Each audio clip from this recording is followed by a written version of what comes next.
জমিনে যখন যারা চলাফেরা করবে তারা বিনয়ের সাথে চলাফেরা করবে, জমিনে চলতে গিয়ে কখনো তারা অহংকার করবে না। তাহলে আল্লাহর প্রিয় বান্দা হবে যারা জমিনে তারা অহংকারী করবে না, তারা বিনয়ের সাথে চলাফেরা করবে। বিধানটা কার? আরো জোরে বলেন। তাহলে আল্লাহ তাআলা জানিয়ে দিচ্ছেন, ও পৃথিবীর মানুষ, তোমরা যদি আমার প্রিয় বান্দা যদি হতে চাও, আমার খাঁটি বান্দা যদি হতে চাও, জমিনে যখন তোমরা চলাফেরা করবে তাহলে খবরদার তোমরা একজন আরেকজনের সাথে অহংকার করে চলবে না, দাম্ভিকতার সাথে চলবে না, বিনয়ের সাথে চলতে হবে। এজন্য আল্লাহ বলেন, ওয়াইবাদুর রহমানিল্লাযীনা ইয়ামশুনা আলাল আরদি হাওনা।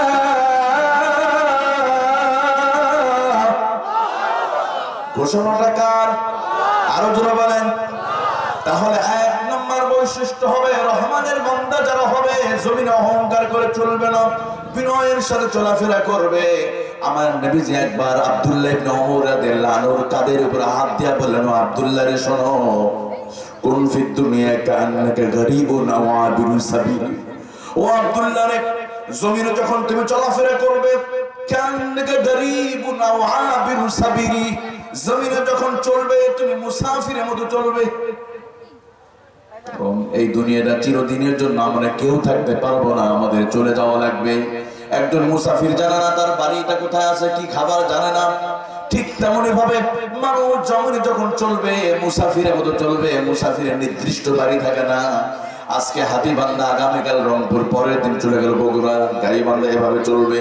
তার মানে দুনিয়ার বাড়ি ঘর নিয়ে কখনো অহংকার তো করার সুযোগই পাবে না, কারণ তিনি তো আমি আসি কয়েকটা দিনের জন্য মুসাফির। আপনার বাবা ছিল, এখন আপনি আসেন একটা দিন, আপনিও চলে যাবেন। আপনার দাদা ছিল, দাদা চলে গিয়েছে।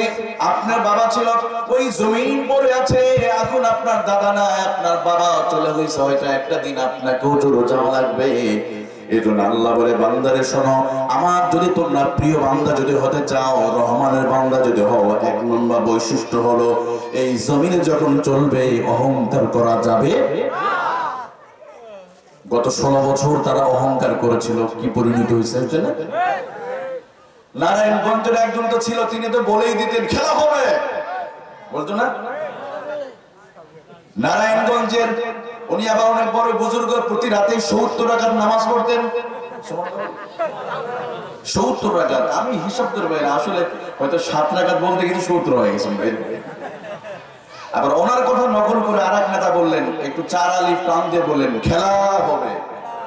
প্রথম বলছিল কি খেলা হবে, পরেরটা বললো খেলার ময়দান যখন তৈরি হয়ে গেল, এবার জনগণ বলল, হ্যাঁ আসে আসো, 17 বছর সহ্য করেছি, আসো এবার খেলা হবে। এবার অধিনায়ক তার দলের মানুষদেরকে নিয়ে তিনি পালিয়ে গিয়েছেন। অহংকার করা যাবে? তারা বলেছিল 21 সাল পর্যন্ত থাকবো, আবার বললো 42 সাল। আল্লাহ বলে, বেকুব, ক্ষমতা নিয়ে অহংকার করা যাবে না। আমি আল্লাহ চাইলে নিমিষের মধ্যে কান ধরে আমি ক্ষমতা থেকে নামিয়ে দিতে পারি।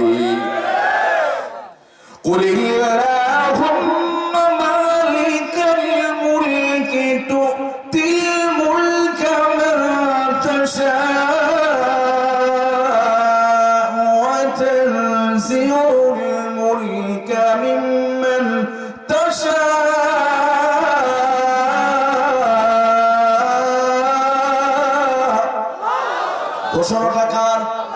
আরো জোরে বলেন।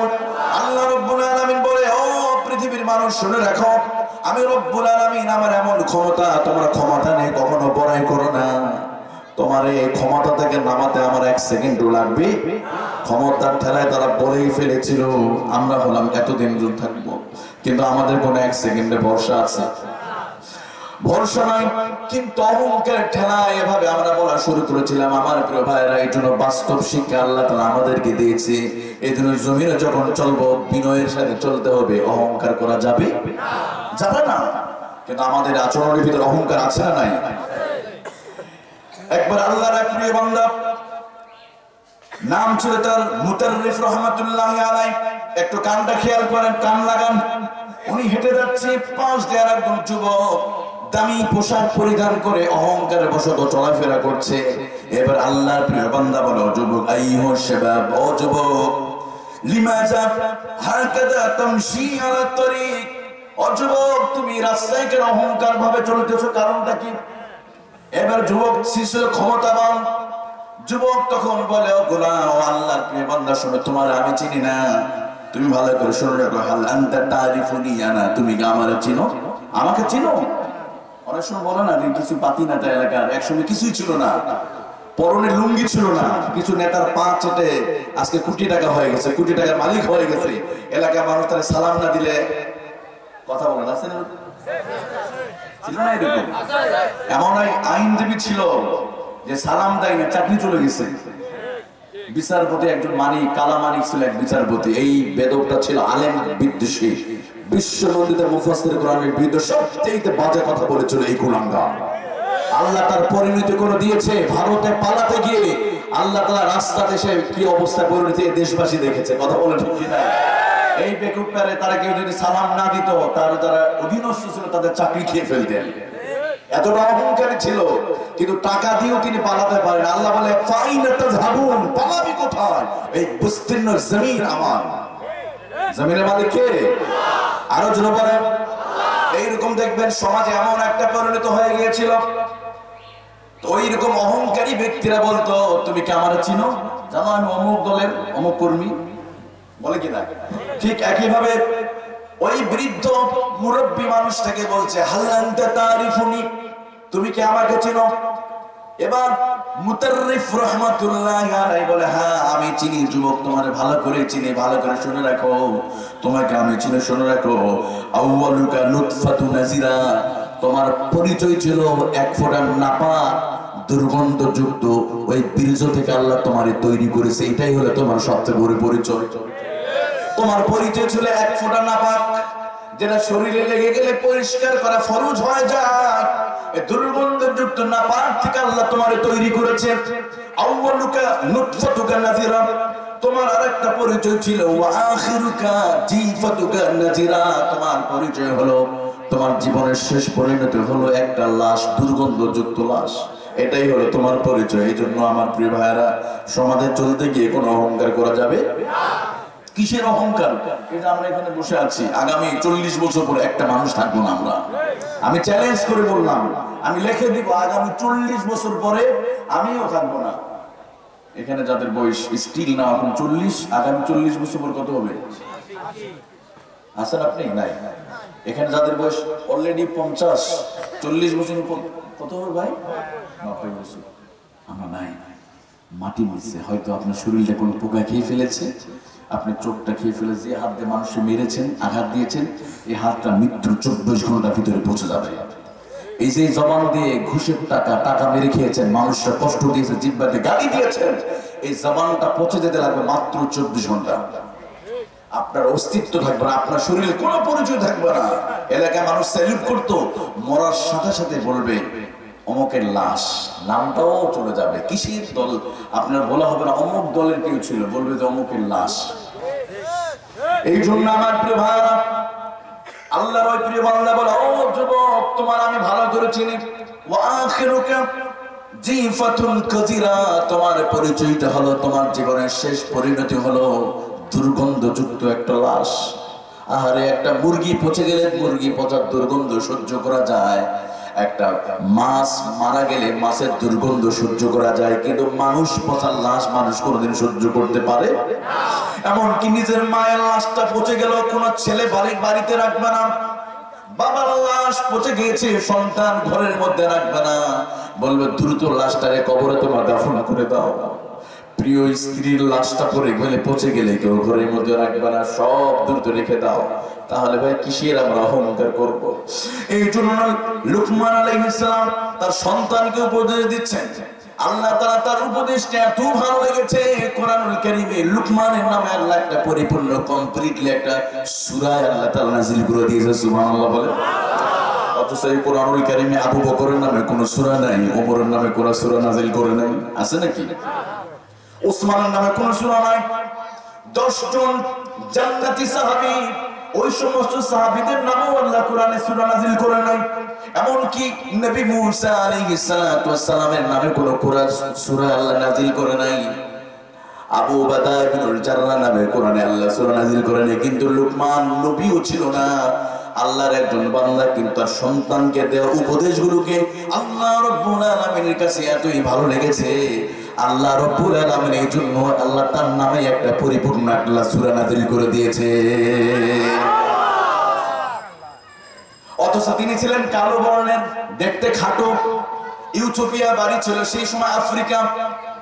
কালো বর্ণের মানুষ, অন্যের কাজের বাড়ির গোলাম ছিলেন, চেহারাও ছিল না, কালো বর্ণের মানুষ, কিন্তু কালো হওয়ার পর আল্লাহ তার এত সম্মান দিল। তিনি তার সন্তানকে উপদেশ দিলেন, ওয়ালা তুসাইর খাদ্দাকা লিন-নাসি ওয়ালা তামশি ফিল আরদি মারহা। ও আমার বৎস, এই জমিনে যখন তুমি চলাফেরা করবে, খবরদার তুমি অহংকার করবে না, অহংকার কিন্তু পরিণতি শেষ হয়ে যাবে। সন্তানকে উপদেশ, আর জমিনে যখন চলবে, জমিনে চলার সময় কখনো তুমি অহংকার করবে না। এই জন্য প্রত্যেকটা পিতার দায়িত্ব হলো সন্তানকে এই শিক্ষাটা দেওয়া, অহংকারের পরিণতিটা কি হবে।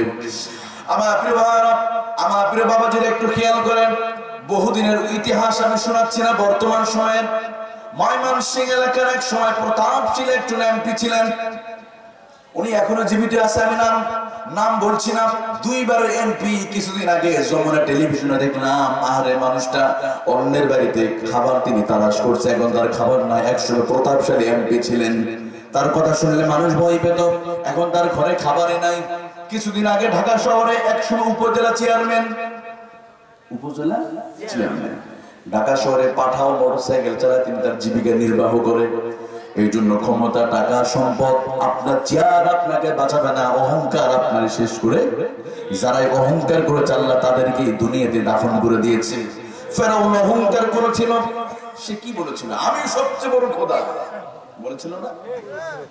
সে বলেছিল আনা রাব্বুকুমুল আলা, আমি হলাম সবচাইতে বড় খোদা। আল্লাহ রাব্বুল আলামিন কিছুই বললেন, আল্লাহ খুব সহজ একটা বিপদ দিলেন, পানিতে চুবিয়ে চুবিয়ে মেরেছে। আমার প্রিয় ভাইরা, আপনারা বলেন তো, পানিতে ডুবে কারা? শিশুরা ডুবে না, তারা সাঁতার পারে না বলে তারা ডুবে যায়। বড় মানুষ ডুবে না, শিশুরা ডুবে যায়।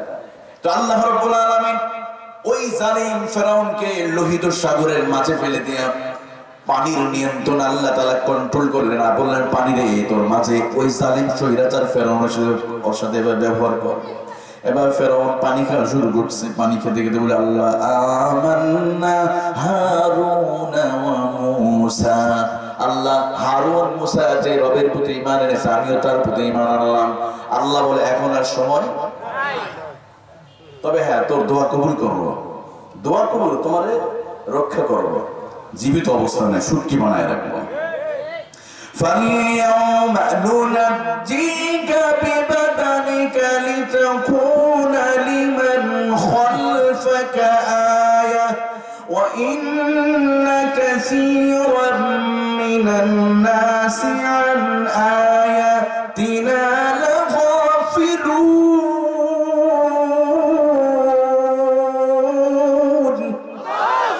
আল্লাহ বলেন فَالْيَوْمَ نُنَجِّيكَ بِبَدَنِكَ لِتَكُونَ لِمَنْ خَلْفَكَ آيَةً। নাজ্জাই শব্দের অর্থ হলো আমি তোমাকে রক্ষা করব, তোমার লাশটাকে আমি রক্ষা করব। আল্লাহ রক্ষা করেছেন, আজও আছে না নাই? আল্লাহ তাআলা নমরুদ আল্লাহকে বলেছিল, আল্লাহর সাথে চ্যালেঞ্জ করেছিল, আল্লাহ বলে নমরুদের তোর সাইজ করতে আমার কোনো সেনাবাহিনী লাগবে না, একটা ছোট্ট প্রতিবন্ধী মশা আল্লাহ তাআলা পাঠিয়ে দিলেন, ওই মশার মাধ্যমে নমরুদের আবু জেহেল আমার নবীকে কষ্ট দিয়েছিল। আল্লাহ রাব্বুল আলামিন আবু জেহেলকে খতম করার জন্য কোনো বড় ধরনের গজব পাঠানো লাগে নাই, কোনো বড় বড় সাহাবী প্রয়োজন হয় নাই। বদরের প্রান্তরে সামান্য মাছ আর মুআওয়াজ নামক ছোট্ট এই সাহাবী দিয়ে আল্লাহ আবু জেহেলকে দুনিয়াতে খতম করে দিয়েছে। এই জন্য আমার প্রিয় ভাইরা, অহংকারীদের ভয়ঙ্কর পরিণতি, কথা বলেন ঠিক কিনা? টাইটানিক জাহাজ তৈরি যখন করা হলো, টাইটানিক এই জাহাজ যখন রওনা করেছিল লিভারপুল থেকে নিউ ইয়র্ক প্রথমে রওনা করলো, রওনা করার আগে লিভারপুলে একজন সাংবাদিক তাকে জিজ্ঞেস করা হলো, টাইটানিক জাহাজের যিনি নির্মাতা ছিলেন তাকে বলা হলো তোমার এই জাহাজটা কি হঠাৎ রাস্তার মধ্যে কোনো দুর্ঘটনা হয়ে যায় কিনা? নির্মাতা প্রচন্ড ভাবে হেসে বলেছিল, আশ্চর্য ব্যাপার, আমি এমন ভাবে মজবুত এই জাহাজ তৈরি করেছি জীবনে এটা ধ্বংস হবে না, সৃষ্টিকর্তা যতই কিছু করুক আমার এই জাহাজের কোনো ক্ষতি হবে, কিন্তু সেই জাহাজ আছে বাস্তব পরিণতি। এই জন্য প্রিয় ভাইরা, মুমিনের অন্যতম বৈশিষ্ট্য হবে সে অহংকারী হবে, সে চল বিনয়ী পাবে, বিনয়ের সাথে চলাফেরা করতে হবে। পৃথিবীর সবচেয়ে বিনয়ীকে নবী মুহাম্মদ রাসূলুল্লাহ সাল্লাল্লাহু আলাইহি ওয়াসাল্লাম। এমন বিনয়ী, একবার আল্লাহ রাসূল রাস্তায় হেঁটে যাচ্ছেন, পিছন থেকে একজন ব্যক্তি চাদর টেনে দিলেন। চাদরটা টেনে দেওয়ার কারণে শরীরে স্পট পড়ে গেছে। নবীজি কিছুই বললেন না, ক্ষমা করে দিলেন। আচ্ছা, আমাদের কেউ যদি চাদর টেনে ধরে পিছন থেকে হেসকা টান দেয়, আপনি কি বলবেন? অন্তত একটা গালি উপহার তো দিবেন, তাই না? কিন্তু প্রিয় নবীজি কতটা বিনয়ী ছিলেন। যেই মানুষটা, একটা খেয়াল করেন কতটা বিনয়ী ছিল। আমার নবীজি একবার পবিত্র মক্কা নগরীতে থাকা অবস্থায় বাইতুল্লাহ চাবি ছিল ওসমান ইবনে তালহা নামক একজন ব্যক্তির কাছে। ওই উসমান ইবনে তালহার কাছে আমার নবীজি গিয়ে বলে, উসমান রে, একটু বাইতুল্লাহ চাবিটা দাও, 2 রাকাত নামাজ আদায় করে আমি আমার কলিজাটা আমি ঠান্ডা করে নেব। একটু খেয়াল করুন আমার নবীজি কতটা বিনয়ী, নবীজি কতটা বিনয়ী, কতটা প্রশস্ত হৃদয়ের অধিকারী। আমার প্রিয় ভাইয়েরা, নবীজি বললেন, যাও ওই ওসমান ইবনে তালহার কাছে চাবিটা নিয়ে আসো। ওসমান ইবনে তালহা আমার নবীকে তিনি চাবি দিলেন না, নবীকে অপমান করলেন, বলে, এই মুহাম্মদ এতিম, তুমি কিসের বাইতুল্লাহতে নামাজ পড়বে? আল্লাহ রাসূলকে অপমান করলেন, ধাক্কাতে বের করে দিল। নবীজি আবার গেলেন, ওসমান দাও না বাইতুল্লাহ চাবিটা, আমি তো 2 রাকাত নামাজ আদায় করতে চেয়েছিলাম, আমি তো 2 রাকাত নামাজ পড়তে চেয়েছি, আর মক্কা তো দখল করতে চাই না। কিন্তু ওসমান ইবনে তালহা সে ছিল আবু জাহেলের 5টা গোলাম, সে আবু জাহেলের গোলাম ছিল। চলো যাও মুহাম্মদ, তুমি চলে যাও, তোমাকে বাইতুল্লাহ চাবি দেওয়া হবে না। নবীজি কষ্ট পেলেন, নামাজ পড়ার অনুমতি পেলেন না। দেখেন ক্ষমতা অপব্যবহার কেমন করেছিল সেই সময় ওসমান ইবনে তালহা। নবীকে অপমান করে ঘাড় ধাক্কা দিয়ে বের করে দিল, বাইতুল্লাহতে নামাজ পড়তে দিল না। এবার দেখেন খেলাটা কিভাবে শুরু হয়েছে। আমার প্রিয় ভাইরা, ওসমান ইবনে তালহা যখন আমার নবীকে অপমান করে বাইতুল্লাহ থেকে যখন বের করে দিলেন, আমার নবীজি কিছুই বললেন না, অনেক প্রচন্ড ভাবে তিনি কষ্ট পেয়ে গেলেন। এবার আল্লাহ বলেন, নবীজি আপনি কষ্ট পাবেন না, একটু ধৈর্য ধারণ করেন, এমন একটা দিন সময় আসবে নবী, যেদিনে বাইতুল্লাহ চাবি আমি আল্লাহ আপনার হাতে আমি তুলে দিব। আজকে বের করে দিয়েছে, সামনে দিন আসছে যেদিন বাইতুল্লাহ চাবি আমি আপনাকে দিয়ে দেব। আমার প্রিয় ভাইরা একটু খেয়াল করেন, মাত্র 8 বছরের ব্যবধানে আমার নবীজি মক্কা থেকে মদিনায় হিজরত করলেন। 8 বছর পরে 10,000 সাহাবী নিয়ে যেদিন আমার নবীজি মক্কা বিজয় করলেন, মক্কা বিজয় হয়ে গেল, নবীজি আসাদুল্লাহিল গালিব আলী কাররামাল্লাহু ওয়াজহুকে পাঠালেন, জবাব, ও আলী, আমাদের বিজয়ের দিনে প্রথম কাজ হবে জমিনে আল্লাহকে সিজদা দেওয়া। সুবহানাল্লাহ। বিজয় উদযাপন হবে সিজদা করার মধ্য দিয়ে, গান বাজনা করার মধ্য দিয়ে নয়। গান বাজনা করা এটা হলো খ্রিস্টানদের কালচার, আর মুমিনের বিজয় উদযাপন হবে সিজদা করার মধ্য দিয়ে, তাসবিহ আদায়ের মধ্য দিয়ে। নবীজি বললেন, যাও আলী, ওই উসমান ইবনে তালহার কাছে চাবি আছে, সে আমাকে বাইতুল্লাহ চাবি দেয়নি, নামাজ পড়তে চেয়েছিল, আমাকে বের করে দিয়েছে। আজকে আমাদের বিজয়ের দিনে বাইতুল্লাহতে নামাজ পড়ে আমরা আমাদের ক্ষমতা দিন শুরু হবে। সুবহানাল্লাহ বলেন না? আমার প্রিয় ভাইরা একটু খেয়াল করেন, যেই বাইতুল্লাহ থেকে নবীকে বের করে দেওয়া হয়েছিল, নামাজ পড়তে দেয় নাই, 2 রাকাত নামাজ পড়ার অনুমতি দেয় নাই। আল্লাহ রাব্বুল আলামিন 8 বছর ব্যবধানে এবার বাইতুল্লাহ বিজয় হয়ে গিয়েছে। নবী মনে হয় এখন প্রতিশোধ নেবে, তাই না? বাড়ি বাড়ি আগুন লাগাই দিবে, অন্য জায়গা দখল করবে, এরকম করবে। একটু খেয়াল করেন আমার প্রিয় ভাইরা, আমার বাবাজিরা, একটু কান লাগান।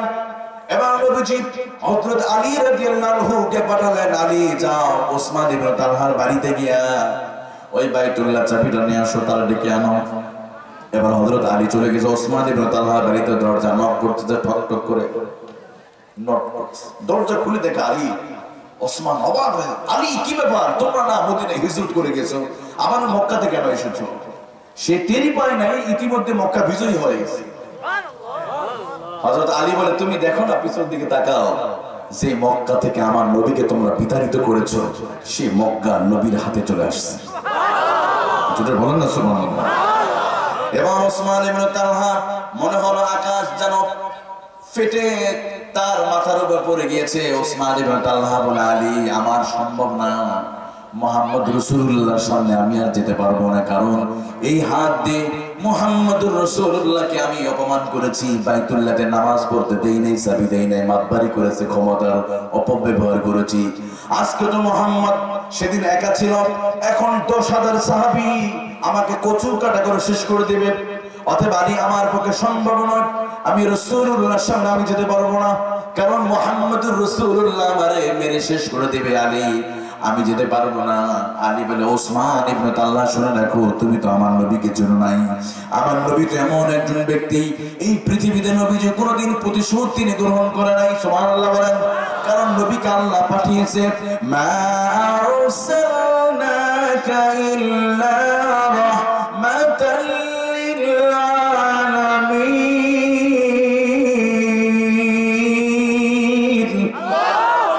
আলী বলে, ও ওসমান ইবনে তালহা, আমার নবী তো এমন একজন নবী, আল্লাহ রাব্বুল আলামিন যাকে বিশ্ব মানবতার জন্য আল্লাহ তাআলা রহমত করে যাকে পাঠিয়েছে।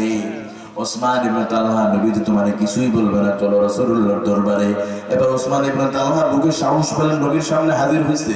এবার বিশ্ব নবী ওসমান ইবনে তালহার কানে গিয়ে বলে, ওসমান তোমার কি সেই দিনের কথা কি মনে আছে যেদিন আমি তোমার কাছে বাইতুল্লাহ চাবিটা চেয়েছিলাম, মাত্র 2 রাকাত নামাজ আদায় করো বলে অনুমতি চেয়েছিলাম, তুমি আমার অনুমতি দাও নাই, আমাকে বাইতুল্লাহ থেকে তুমি বের করে দিয়েছো, নামাজ পড়তে দাও নাই, তোমার কি মনে আছে সেই দিনের কথা?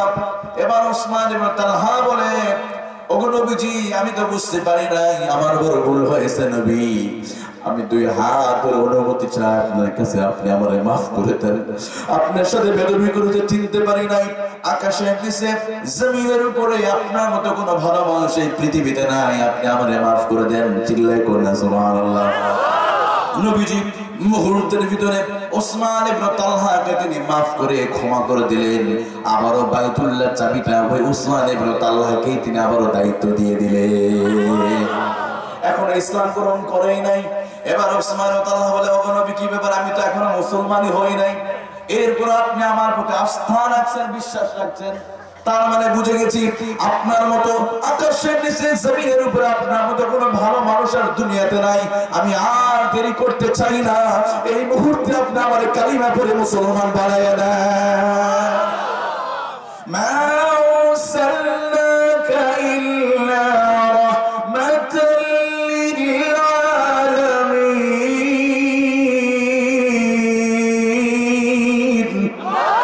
আমার প্রিয়রা, আমার নবীদের বিনয় ছিল এটা, শত্রুকে কাছে পেয়ে ক্ষমা করে দিতেন।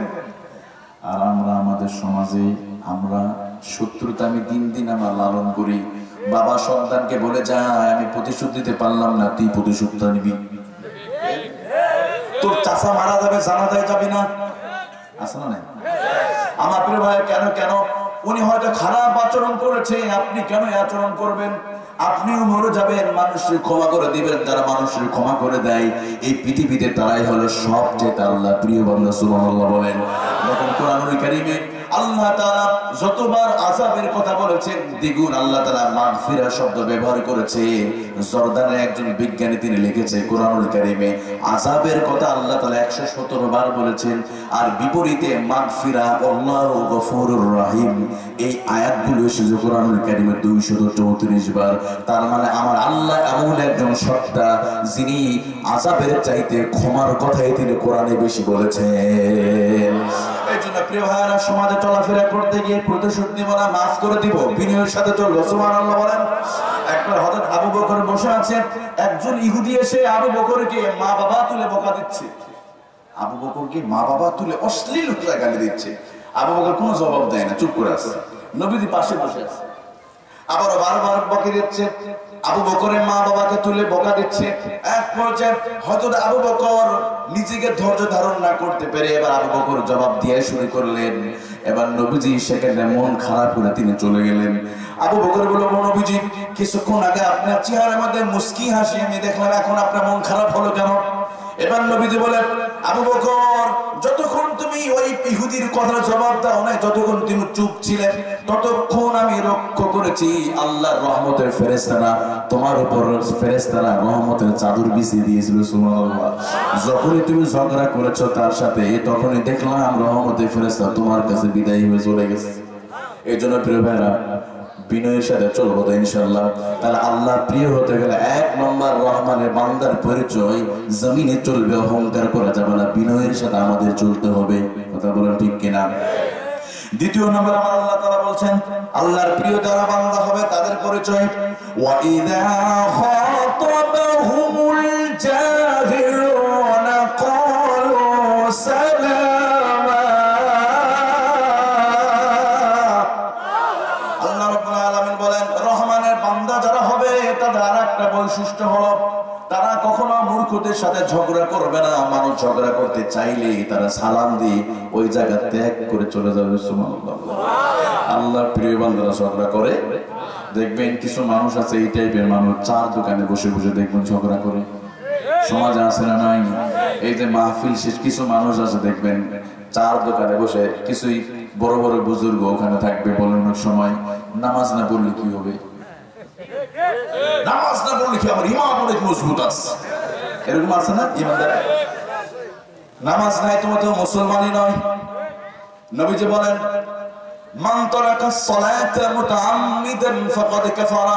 নামাজ নাই, তোমার পরিচয় নাই, কিসের মুসলমান? অথচ দেখবেন এই টাইপের মানুষ সমাজে দেখবেন, এই যে মাহফিল শেষ হয়ে গেলে একদল কিছু মানুষ বলবে হুজুর হুজুর মাহফিল তো করলে শুধু রাজনীতি করে গেছে। যত দোষ হুজুরদের। কেন? এই পৃথিবী আমার নবী কি রাজনীতি করে নেয়? আমার নবীজি মদিনাতে এসে 10 বছর কোরআনের রাষ্ট্র চালিয়েছে। কথা বলেন ঠিক কিনা?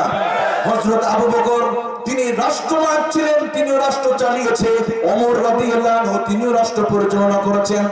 একইভাবে ওসমান ইবনে নুরাইন তিনিও রাষ্ট্র চালিয়েছেন, সাহাবীরাও চালিয়েছে।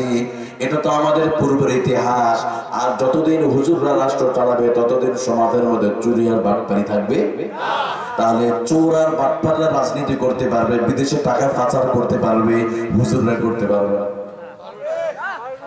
গত 17 বছরে 17 লক্ষ কোটি টাকা বিদেশে পাচার হয়েছে। সুবহানাল্লাহ বলেন। 17 লক্ষ কোটি টাকা দিয়ে 54টা পদ্মা সেতু নির্মাণ করা যাবে। কয়টা? 54টা পদ্মা সেতু নির্মাণ করা যাবে। তাহলে এই মানুষগুলো করবার হুজুররা করলি দোষ। অথচ আমার প্রিয় ভাইরা একবার খেয়াল করেন, 1947 সালে যখন ব্রিটিশদেরকে তাড়ানো হয়েছিল, ওই সেই আন্দোলনে সেই সময় সবচেয়ে হুজুররা রক্ত দিয়েছে ব্রিটিশ তাড়ানো আন্দোলনে। তখন বাংলাদেশের জন্মই হয় নাই, পূর্ব পাকিস্তান ছিল আমাদের এই সাইডটা। যখন পাক ভারত যখন ডিভাইডেড হয়, অনেক উলামায়ে কেরাম হুজুররা তখন রক্ত দিয়েছে। আর এটাও মনে রাখবেন, হুজুররা টুপিওয়ালা দাড়িওয়ালারা যদি ক্ষমতায় যায় তারা কখনো দুর্নীতি করতে পারে। কারণ যখন দুর্নীতি করতে যাবে কোরআনে ওই আয়াতের কথা তাদের চোখের সামনে চলে আসবে। কোরআনে আল্লাহ বলেছেন লা তাকুলু আমওয়ালাকুম ইলা আমওয়ালিকুম, অন্যের সম্পদ নিজের সম্পদের সাথে মিশিয়ে তোমরা খেও না। ঘোষণাটা কার? আল্লাহ বলে। ওই ইঞ্জিনিয়ার যদি টুপিওয়ালা দাড়িওয়ালা হয় তাহলে রডের বদলে বাঁশ দিতে পারবে? ওই ডাক্তার যদি কলিজার ভিতরে কোরআনের শিক্ষা যদি থাকে, ওই ডাক্তারের কলিজার ভিতরে যদি কোরআনের শিক্ষা থাকে, উনি যদি কোরআনের কর্মী যদি হয়, ওই ডাক্তার নামক কসাই হতে পারবে? এই জন্য আমার প্রিয় ভাইরা, আমাদেরকে কোরআনও শিখতে হবে, এমনকি রাষ্ট্র পরিচালনার দায়িত্ব টুপিওয়ালা দাড়িওয়ালাদেরকেও আমাদেরকে পাঠাতে হবে। আমার প্রিয় ভাইরা, এই জন্য দেখবেন একটা কথা আপনাদের খুব পরিষ্কার করে বলে দেই, এই যে ওয়াজ মাহফিল যখন কোরআনের রাষ্ট্র কায়েম হয়ে যাবে, এত মাহফিলের দরকার নাই, এত বক্তাও লাগবে না, এত বক্তার প্রয়োজন হবে না। আমি একটা উদাহরণ দিই, 5 ওয়াক্ত নামাজ আজকের যিনি প্রধান দায়িত্ব, প্রধান উপদেষ্টা ডক্টর ইউনূস, উনি যদি বলে আগামীকালে কাল থেকে বাংলাদেশে 5 ওয়াক্ত নামাজ আমি বাধ্যতামূলক করলাম, এই কথাটা বলতে কত সময় লাগবে? 1 মিনিট 2 সেকেন্ড লাগবে। 5 ওয়াক্ত নামাজ তোমাদের বাধ্যতামূলক করা হবে। আর 10 বছর ধরে 10,000 বক্তা ওয়াজ করবে, সবাই নামাজ পড়বেন। কয় বছর ধরে? ভালো করে খেয়াল করে আমার বাবাজিরা, 10,000 বক্তা, 3.5 লক্ষ খতিবরা 10 বছর ধরে সারা বাংলার জমিনে শুধু নামাজের ওয়াজ করে, সবাই নামাজ পড়বে, নামাজ পড়লে এত এত সওয়াব। আর ডক্টর ইউনূস তার চেয়ার থেকে শুধু একবার বলবে, আজকে আমি আইন করে দিলাম বাংলাদেশে 5 ওয়াক্ত নামাজ আদায় করা লাগবে, একটু ভালো করে বুঝতে গেলে জবাব দিলেন। ওই 10,000 বক্তার 10 বছরের ওয়াজের চাইতে ওই চেয়ারওয়ালা ব্যক্তির 10 সেকেন্ডের কথায় বেশি মানুষ নামাজি হয়ে যাবে, কারণ চেয়ারের একটা পাওয়ার আছে না নাই? এই জন্য আমার নবী যে আল্লাহর কাছে তিনি ক্ষমতা চেয়ে নিয়েছে, আল্লাহ 13 বছর আমি মক্কাতে আমি মার খেয়েছি, আমি কোরআনের কথা বলতে গিয়ে আমাকে হামলা মামলা করেছে, আমাকে বোকা দিয়েছে, আমাকে জালিমের খাঁচায় বন্দিশালায় অবরুদ্ধ করে রেখেছে। রব্বুল আলামিন এখন আর নরম নরম কথা বললে হবে না, এখন তুমি আমাকে রাষ্ট্র ক্ষমতা দিয়ে দাও, এটাও আল্লাহ কোরআনে বলেছে। আল্লাহ বলেন, রব্বি আদখিলনি মুদখালা সিদকিন ওয়া আখরিজনি মুখরাজা সিদকিন ওয়াজআল লি মিন লাদুনকা সুলতানান নাসীরা। আমার নবীজি আল্লাহর কাছে ফরিয়াদ করলেন, আল্লাহ তাআলা রব্বি আদখিলনি মুদখালা সিদকিন ওয়া আখরিজনি, আয় আল্লাহ তুমি আমাকে রাষ্ট্র ক্ষমতা আমারে দিয়ে দাও।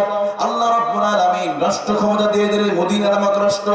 এরপর মদিনাতে আসার পরে একটা আয়াত নাযিল হয়, একটা করে বিধান কার্যকর হয়। তার মানে বোঝা গেল রাষ্ট্র ক্ষমতাও দরকার আছে। আমার প্রিয় ভাই, গত 53 বছর ধরে আমরা দেখেছি কত চেতনার ব্যবসা হয়েছে, কত বিক্রি হলো, আমাদেরকে বানানো হয়েছিল আমরা নাকি সিঙ্গাপুরের চাইতে অনেক উন্নতি করছি। আমাদেরকে ইতালির ভেনিস নগরী বানাতে চেয়েছিল, ঢাকা শহরটাকে, আমি তো ঢাকাতেই থাকি, কত স্বপ্ন দেখানো হলো, ঘুম থেকে উঠে কত কত গল্প হয়েছে, কিন্তু খোঁজ নিয়ে দেখা গেল সবগুলো ঋণ করার টাকা দিয়ে এই যে প্রজেক্ট গুলো তৈরি করেছে তারা দৃশ্যমান কিছু উন্নতি করছে, জেলা মানুষ চোখে দেখতে পারবে, কিন্তু মূলত এই প্রজেক্টের নামে যেখানে লাগবে 10 লক্ষ টাকা, সেখানে কয়েক কোটি টাকা তার পাচার করছে। অর্থাৎ ওই চিংড়ি মাছের মতো উন্নতি দেখবেন, চিংড়ি মাছ সামনে যায় কিন্তু আসলে যায় সেটা পিছনের দিকে যায়। আমার প্রিয় ভাই, এই জন্য আমাদের কি করতে হবে? কোরআনওয়ালা ব্যক্তিদেরকে জায়গা মতো পাঠাতে হবে, কথা বলা ঠিক কিনা? ওই টুপিওয়ালা দাড়িওয়ালা মানুষদেরকে কোরআন যদি ওখানে পাঠাতে পারেন, এই দেশে ধর্ষণ বন্ধ হবে। গত 53 বছর ধরে আপনারা বলেন ধর্ষণ কি বন্ধ হয়েছে? বন্ধ হয় নাই। এখন ডিজিটাল কায়দায় ধর্ষণ হয়। এমনকি শিক্ষা নিকেতন যেখানে শিক্ষার আলোয় আলোকিত হবে, বিশ্ববিদ্যালয়ে ধর্ষণের সেঞ্চিরা হয়। ভার্সিটির ভিতরে অবৈধ সন্তান পাওয়া যায়, ভার্সিটির ভিতরে ছাত্ররা গবেষণা করবে, রিসার্চ করবে, সেখানে ট্রাঙ্কের ভিতরে অবৈধ জারুর সন্তান পাওয়া যায়। এর কারণটা হলো একটা কোরআনের রাষ্ট্র ছাড়া কোনদিন এই ধর্ষণ বন্ধ হবে না, কথা বলুন ঠিক কিনা? গত 53 বছরের ভিতরে 32 বছর মহিলা রাষ্ট্র চালিয়েছে, মহিলারা রাষ্ট্র চালিয়েছে। একসময় স্বরাষ্ট্রমন্ত্রীর মহিলা, পররাষ্ট্রমন্ত্রীর মহিলা, শিক্ষামন্ত্রীর মহিলা, এমনকি স্পিকার মহিলা, সব মহিলা হওয়ার পরে মহিলাদের নিরাপত্তা দিতে পারে নাই। অথচ আমাদের এরিয়া হলো 56,000 বর্গ মাইল। আর 1400 বছর আগে হযরত ওমর ইবনে খাত্তাব রাদিয়াল্লাহু আনহু তার রাজত্বের এরিয়া ছিল 32 লক্ষ বর্গ মাইল। উনার 32 লক্ষ বর্গ মাইলের ভিতরে হযরত ওমর ঘোষণা করলেন, আমার রাজত্বের ভিতরে এমন ক্ষুধা মুক্ত সমাজ আমি উপহার দিলাম, মানুষ তো দূরের কথা, একটা কুকুর যদি না খেয়ে মারা যায়, ওমরকে আল্লাহর সামনে তাকে দাঁড়াতে হবে। উনি 32 লক্ষ বর্গ মাইলের ভিতরে কুকুরের খাবার নিশ্চিত করলেন। আর আমরা সামান্য 56,000 বর্গ মাইলের ভিতরে ক্ষুধামুক্ত সমাজ উপহার দিতে পারি না। কারণ হলো একটাই, আমরা কোরআন থেকে দূরে সরে আছি। এই জন্য আল্লাহ রাব্বুল আলামিনের বান্দা, শুনে রাখো, আমি তোমাদের গ্যারান্টি দিয়ে দিচ্ছি, যদি আমার এই কিতাব যদি তোমরা মেনে নিতে পারো, তাহলে শান্তিতে থাকবে। ঘোষণাটা কার? ফামান তাবিআ হুদায়া ফালা খাউফুন আলাইহিম ওয়ালা হুম ইয়াহজানুন। আল্লাহু আকবার। আল্লাহ বলেন, কোনো ভয় নাই, কোনো চিন্তার কারণ নেই যদি তোমরা কোরআন মেনে নিতে পারো। আমার প্রিয় ভাইয়েরা, আমি বলছিলাম আল্লাহর প্রিয় বান্দা হবে, প্রিয় বান্দা হবে যারা 1 নম্বর গুণ, সমাজে যখন চলবে অহংকারী করে চলবে না, বিনয়ের সাথে চলাফেরা করবে, রাস্তাঘাটে মানুষের সাথে ঝগড়া করবে না, মানুষের সাথে ঝগড়া না করে কি করবে? মানুষের সাথে সালাম দিয়ে সেই জায়গা ত্যাগ করবে। সুবহানাল্লাহ। এখন তো ঘরে ঘরে ঝগড়া, স্বামী স্ত্রীর মাঝে ঝগড়া আছে না নাই? এদিকে স্ত্রীতে ঝগড়া হয় নাকি? একটু মাঝে মাঝে হয়। একদম আমাদের মা বোনেরাও বলে, ছেলেরাও বলে, হুজুর স্ত্রীরা স্বামীর খেদমত করে না, বলে না? করবে কেমনে? স্বামীর ঝগড়া তো হবে। আপনি স্ত্রীর সাথে ভালো ব্যবহার করেন নাই, কিভাবে? আপনি কোনোদিন স্ত্রীকে প্রশংসা করেছেন? করেন নাই। আচ্ছা আপনাদের একটু বলে দিই, স্ত্রীর সাথে কোনোদিন ঝগড়া হবে না, আপনার প্রচুর খেদমত করবে। একটা কর্মসূচি বলবো, শুনবেন আপনারা? যেটা আমাদের মা বোনেরা আছে, তাই না? এই পদ্ধতি যদি অবলম্বন করেন, খেদমত তো করবেই, আপনাকে প্রতিদিন মুরগির ডিম খাওয়াবে। শুনবো তো ইনশাআল্লাহ। 1 নম্বর হলো ঘরে যখন ঢুকবেন বিবিকে সালাম দিবেন। 2 নম্বর স্ত্রীকে মাঝে মাঝে একটু প্রশংসা করবেন। হঠাৎ কোন একটা দিন তাকে চুমকো দিবেন, হঠাৎ করে বলবেন, বিবি তোমার চেহারাটা কেন জানি আকাশের চাঁদের চাইতে সুন্দরী। স্ত্রী কি আমার প্রশংসা করলে? সত্যি আমি আকাশে তাদের মধ্যে সুন্দর? একটু অপেক্ষা করো, তোমার জন্য এখনই খাবার আছে। মাঝে মাঝে প্রশংসা করো, তোমার দাঁত গুলো এত সুন্দর, হীরা মনের চাইতে আরো সুন্দর, অথচ দাঁত এখনো পরিষ্কারই করে নেই। একটু পাম দেন, একটু দিবেন। আমার মা বোনেরা খুবই, আর আপনাদের হাতি বান্ধা এলাকার মা বোনেরা তো আরো বেশি বিনয়ী। এলাকা অনেক ভালো, পর্দাশীল, অনেক বিনয়ী। মাঝে মাঝে পাম দিবেন, পাম দিলে কিন্তু মেয়েরা খুশি হয়ে যায়। পাম দিলেও সমস্যা নেই নাকি? 2 জায়গায় মিথ্যা কথা বলা যায়, ওই জায়গায় স্ত্রীকে বলা যায় একটু, স্ত্রীর মন জয় করার জন্য বলবেন, তোমার চুলগুলো এত সুন্দর, অথচ চুল অর্ধেক চুলই নাই, চুলে কোনো শ্যাম্পু করে নাই, চুলগুলো এলোমেলো হয়ে আছে, একটু দেন না, পাম দেন, দেখবেন স্ত্রী খুশি হবে। মাঝে মাঝে বলে, তোমার রান্না এত সুন্দর। ধরেন একদিন তরকারিতে এত পরিমাণ লবণ হয়েছে যে খাবার মতো কোনো ক্ষমতা নাই, আমরা কি করতাম? প্রচন্ড রেগে, এই মর্জিনার মা, তোমার মাকে রান্না শিখাইলে? আমি এটা বলতাম। কিন্তু আসেন এর চেয়ে সহজ একটা পদ্ধতি শিখে দেই, আপনাকে বকা দেওয়া লাগবে না, স্ত্রীরা কথা শুনবে, আরো বেশি লজ্জা পাবে। বলবেন কি জানেন? প্রচন্ড লবণ হয়েছে তরকারিতে বা নুন হয়েছে, এ বলবেন, বিবি আমার 40 বছর এই সংসার জীবনে, দাম্পত্য জীবনে এত সুন্দর তরকারি কোনোদিন খাইনি। এবার বিবি এত খুশি হবে, সত্যি আজকে এত রান্না ভালো হয়েছে, একটু দাও, আমি একটু খাই। এবার বিবি যখন খেয়ে দেখবে আস্তাগফিরুল্লাহ, এত লবণ হয়েছে। এবার স্ত্রী বলে, তুমি সত্যি, তোমার মতো স্বামী পৃথিবীতে একটাও নাই। তরকারি খাবার হওয়ার পর তুমি আবার প্রশংসা করো, তোমার মতো স্বামী একটাও নাই, তুমি এখনই বসো, তোমার জন্য মুরগির ডিম খাওয়াবে। কি বলছে? একটু পাম দিবেন, দেখবেন খুশি হয়ে যাবে। কিন্তু আফসোস, আমরা আমাদের বিবিদেরকে সহজে মাফ করে দেন। আচ্ছা আমাদের মা বোনেরা, ওনার কি প্লাস্টিক রোবট ভাই? ওদের কি ভুল হবে না?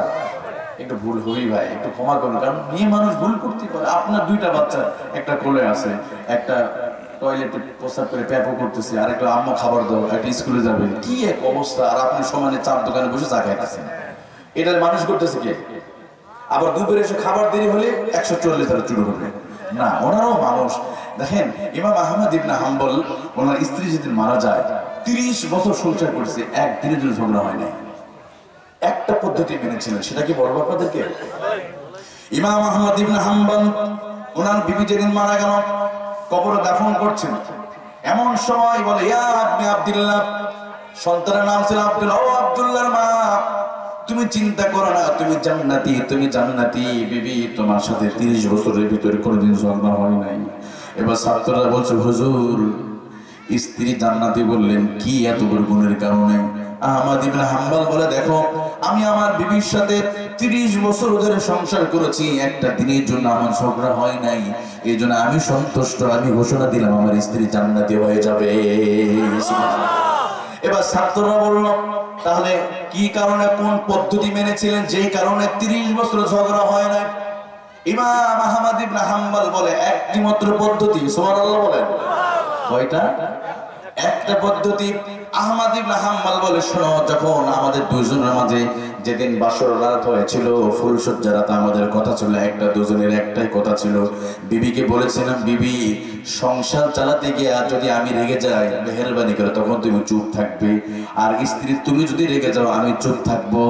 অর্থাৎ স্বামী রেগে গেলে স্ত্রী চুপ করবে, স্ত্রী রেগে গেলে স্বামী চুপ করবে। এই পদ্ধতি মানার কারণে 30 বছরের ভিতরে তাদের মাঝে কোনো ঝগড়া হয় না। স্ত্রী রেগে গেছে, ধরেন প্রচন্ড রেগে আপনাকে বকা দিচ্ছে, আপনার মা বাবা তুলে বকা দিচ্ছে, আপনি একটু চুপ করে থাকেন, দেখবেন কিছুক্ষণ পর সে ক্লান্ত হয়, বলে কি ব্যাপার, আমি এত রাগ করছি, কিছুই বলছে না, কারণটা কি? সেখানে অটোমেটিকলি থেমে যাবে। প্রচন্ড গতিতে রেগে গিয়েছিল সে অলরেডি। আচ্ছা এই যে বাস, এই বাসের সাথে ঝগড়া করেন তো কোনো ঝগড়া হবে? কারণ সে পাল্টা জবাব দিচ্ছে না বলে ঝগড়া হয় না, তাই না? আপনি যখন পাল্টা রিঅ্যাকশন করবেন তখন কি হবে? তো স্ত্রী রেগে গেছে, আপনি চুপ করেন, একটু পরে সাইজ করেন, অসুবিধা নাই। কিন্তু দুজনও রেগে যায়, তাহলে কি হবে? ঝগড়া হবে। এই জন্য ব্যবহার আসেন। সংসার জীবনে আমরা কি করবো না, স্ত্রী রেগে গেছে চুপ করে থাকেন, অথবা স্বামী রেগে গেছে, আমার মা বোনেরা একটু চুপ করেন না। মা, আপনার জন্য আপনার স্বামী এই হাতিবান্ধাবাদের কত পরিশ্রম করতে রিক্সা চালিয়ে আনছে, ঘরে খাবার আনছে, এই মানুষটা ঘরে আসার সাথে বলবেন আমার এটা আনুনি কেন, এটা নাই কেন, আসার সাথে শুরু হয়েছে আমার ওইটা, আমার বেনারসি শাড়ি দিতে হবে, আমারটা দিতে হবে, আসে না? একটু বাবা আসতে একটু পানিটা দাও, তারপর ঠান্ডা মাথায় আমাকে সাইজ করেন, ঢোকার সাথে করতে হবে নাকি? আল্লাহ আমাদের বন্ধুদের বোঝা তৌফিক দান করে। তো এই এলাকার মা বোনের তো অনেক ভালো, আলহামদুলিল্লাহ বলি। আপনাদের মনে আছে তো প্রিয় ভাইয়েরা, আল্লাহর প্রিয় বান্দা হতে গেলে, রহমানের বান্দা হলে কয়েকটা বৈশিষ্ট্য আছে। এর মধ্যে আমি দুইটা বলেছি, আরো দুইটা আছে, শুনবেন তো আপনারা? আচ্ছা দেখি কে কে শুনবেন না, দুইটা হাত উঁচু করেন। আল্লাহ, কি অবস্থা! ও, আপনারা আবেগেও তুলে ফেলছেন, তাই না? একটু হাতটা উঠান, লিল্লাহি তাকবীর। আর আল কোরআনের আলো, আল হাদিসের আলো, লিল্লাহি তাকবীর। আল্লাহ আমাদের কবুল করুক, সকলে বলে আমিন। আমার প্রিয় ভাইয়েরা, একটু খেয়াল করে, আল্লাহ তাআলা বলেন আল্লাহ প্রিয় বান্দা যারা হবে, দ্বিতীয় নাম্বার বৈশিষ্ট্য, ওয়াইদা খাতাবাহুমুল জাহিলুনা ক্বালু সালামা। আমার প্রিয় বান্দারা, একজন আরেকজনের সাথে ঝগড়া যখন লেগে যাবে, মূর্খদের সাথে ঝগড়া করবে না। কেউ যদি ঝগড়া করতে চায়, তাদেরকে সালাম দিয়ে সেখান থেকে তারা চলে যাবে। সুবহানাল্লাহ বলেন। আমার প্রিয় ভাইরা, তৃতীয় নাম্বার বৈশিষ্ট্য হলো, আল্লাহ রাব্বুল বলেন ওয়াল্লাযীনা ইয়াবিতুনা লিরাব্বিহিম সুজদাও ওয়া কিয়ামা। আল্লাহ তাআলা তৃতীয় নাম্বার বৈশিষ্ট্য বললেন, রহমানের বান্দাদের অন্যতম একটি বৈশিষ্ট্য হলো, তাদের একটা চরিত্র হলো, গভীর রাত যখন হয়ে যায়, রহমানের বান্দারা মোবাইল ফোন বন্ধ করে জমিনে সেজদা দিবে, তাহাজ্জুদের নামাজের জন্য দাঁড়িয়ে যাবে। সুবহানাল্লাহ বলেন। শেষ রাতে উঠে তারা দাঁড়িয়ে যায়, কারণ আল্লাহ আর বান্দার সাথে সবচেয়ে বড় সম্পর্ক হয় বান্দা যখন সেজদায় পড়ে যায়। আকরাবু মা ইয়াকুনুল আবদু মির রাব্বিহি ওয়া হুয়া সাজিদ। নবীজি বলেন, বান্দা যখন জমিনে সেজদা দেয়, আর কোনো পার্থক্য থাকে না, আল্লাহর কদম মোবারকে সেজদা দিয়ে দেয়। সুবহানাল্লাহ। এইজন্য আল্লাহ বলেন ওয়াসজুদ ওয়াকতারিব, সেজদা দাও আর আল্লাহর নিকটবর্তী হয়ে যাও। আমার প্রিয় ভাইয়েরা, যারা সেজদা দেয় তারা কার নিকটবর্তী হয়? একটু আরো জোরে বলেন। সেজদা দিলে আল্লাহর প্রিয় হওয়া যায়। এইজন্য আমার বাবাজিরা, গভীর রজনীতে আমার আল্লাহ রাব্বুল আলামিন ইয়ানজিলু মিনাস সামাই, আল্লাহ তাআলা ফি কুল্লি লাইলাতিন, প্রতি রাতের বেলায় সর্বনিম্ন আসমানে এসে রব্বুল আলামিন গভীর রজনীতে তিনি ডাকতে থাকে, আরে আলা মিন মুস্তাগফিরিন ফাগফির আলা। এমন কোন বান্দা আছে যার গুনাহ মাফ করে নিতে চায়? এমন কোন বান্দা আছে যার রিজিকের সমস্যা? দেখেন, আমাদের অনেকের যখন সমস্যা হয়, আমরা মানুষের কাছে দৌড়ে চলে যাই। খাবারের সমস্যা হচ্ছে, আপনি আল্লাহকে বলে সেজদার মাধ্যমে আল্লাহকে ডাকেন, আল্লাহ আপনার সমস্যা দূর করে দিবে। কিন্তু আমরা বিপদে পড়লে মানুষের কাছে যাই। সন্তান হচ্ছে না, বাজারে যায়। সন্তান হচ্ছে না, আপনি কারে ডাকবেন? আল্লাহকে। কিছুদিন আগে এক ভাই, তার সন্তান হয় না, আমি বলছি ভাই, আপনি অনেক জায়গায় চিকিৎসা করলেন, আপনি কি কখনো শেষ রাতে উঠে তাহাজ্জুদে নামাজে দাঁড়িয়ে কখনো কি আল্লাহকে নিবেদন করেছিলেন? না হুজুর, করি নাই। আপনি একটু করেন না, আল্লাহর কাছে চান, আর যদি সমর্থ হয় একটু উমরা করেন, দেখবেন আপনার সন্তান হবে। আমি চ্যালেঞ্জ, ওই ভাই এখনো জীবিত আছে, ঢাকা সাভারে থাকে, আমার খুবই পরিচিত, 12 বছর সন্তান হয় না, এখন তার 2টা সন্তান মালিক হয়েছে। বাস্তব প্র্যাকটিক্যাল, স্বামী স্ত্রী তাহাজ্জুদ পড়া শুরু করছে। এই জন্য মাদেরকে বলি, কোনো দরগায়, কোনো দুর্গায়, কোনো মাজারে নয়, কোনো মানুষের কাছে নয়, কোনো হুজুরের কাছে নয়, আপনি আপনার রবের কাছে চান, সেজদা দেন, জমিনে সেজদা দিবে, আল্লাহ তাআলা আপনার কথা শুনে দিবে। আমার প্রিয় ভাইরা, রহমানের বান্দা যারা হবে, গভীর রাতে মোবাইল চালাবে না, ফেসবুক চালাবে না, এগুলো বন্ধ করে কারে ডাকবে? অথচ আমাদের চরিত্র হলো, দেখেন 24 ঘন্টার ভিতরে মোবাইলকে দিয়ে আমরা 12 ঘন্টা, তাই না? 24 ঘন্টার ভিতরে মোবাইলকে 12 ঘন্টা, ইউটিউবকে 2 ঘন্টা,